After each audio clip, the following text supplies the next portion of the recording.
Today, Ash Wednesday, the start of Lent. I wonder whether you've been asked the question already, what are you giving up for Lent this year? Well, for many people, the answer is related to chocolate or cakes or alcohol. But I wonder, is that what Lent's really about? I think a more important question is, what do I want to learn about myself? What do I want to learn about God this Lent? Since early days, this period of Lent has been used to reflect on the passion and resurrection of Jesus. And Christians have prepared for this by a season of fasting and penitence. Ash Wednesday usually has a service with the tradition of inviting people to come forward and have the sign of the cross placed upon their forehead in ash. This perhaps takes us back to our baptismal vows usually made by parents and godparents, when the sign of the cross was placed upon us, and a promise was made that we would be faithful to Christ. The ash is traditionally made by burning last year's palm crosses, and it reminds us that we've failed, that we've been distracted, that we've forgotten our calling. And as the sign is made, on the very same place where those baptismal vows were made, then these rather sombre words are spoken. Remember that you are dust, and to dust you shall return. Turn away from sin and be faithful to Christ. I think the significance of Ash Wednesday is well summed up in a little poem by Anne Lewin. Let me read it to you. Light as a feather, a finger touched me, branded me cross-shaped, smudged me with ash.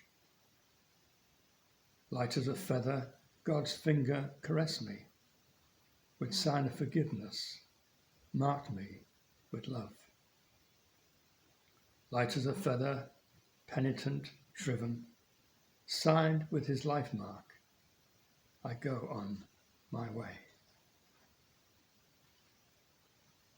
So this Lent, as we are in lockdown, who knows how long, can I suggest rather than focusing on what to give up, we think of what can I do that is positive to deepen my faith and commitment to Christ.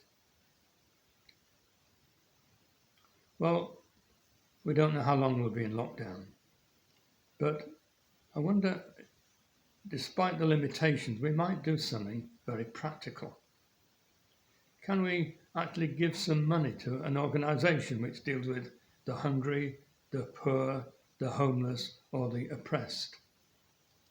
If you're not sure how much to give, well, why not think, how much would I be spending on coffee and cake with friends and going out to restaurants and coffee shops? Could I use that money this year for others?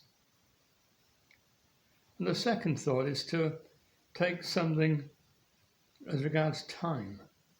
And that's something that many of us have in abundance at the present time. Time to refocus on God, to clear out some of the spiritual clutter that maybe is hindering our growth in Christ. Maybe to reconnect with that call, turn away from sin and be faithful to Christ. As a church, we're offering a number of opportunities to help us draw closer to God.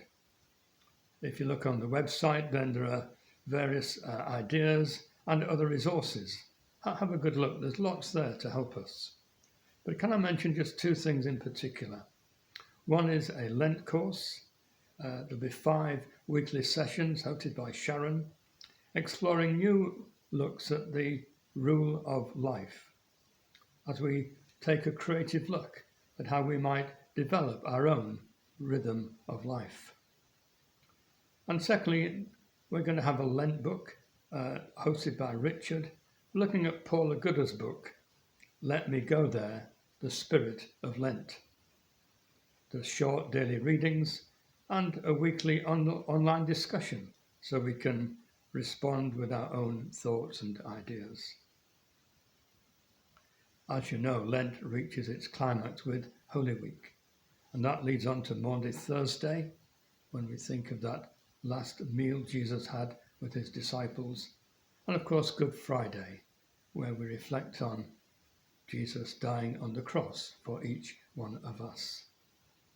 That then leads us to Easter Day and the glory and the joy of Easter resurrection. So may I invite you in the name of Christ to join with me and Christians throughout the world in the observance of a Holy Lent. Thank you for listening.